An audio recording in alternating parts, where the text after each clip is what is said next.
Eh bien, nous voilà pour le 3e épisode de Salut l'artiste. Rideau. Ah oui, bien sûr, il y a quand même des artistes autres que ceux que j'ai décrits. Oui, il y a ceux qui s'offrent le plaisir d'offrir des tournées au bar du spectacle.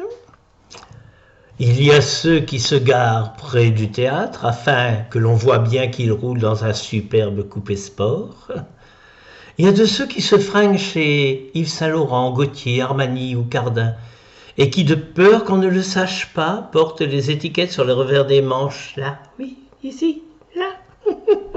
Ressemble ainsi à un panneau publicitaire.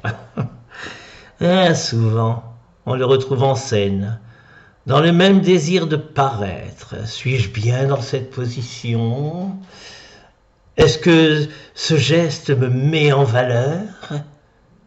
Mais se demande-t-il aussi si ce qu'ils font revalorise le personnage qu'ils jouent?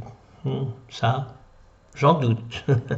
Enfin, je pourrais vous en citer des exemples.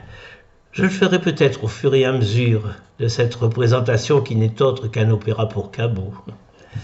Un opéra où le héros ne meurt pas, car l'artiste, même après sa mort, qu'elle soit sur scène ou au réel, ne disparaît jamais totalement. Non, il reste gravé dans les mémoires de ceux qui l'ont aimé ou détesté. Ah, mais qu'est-il de plus important pour un artiste si ce n'est que d'être certain qu'il sache qu'il existe?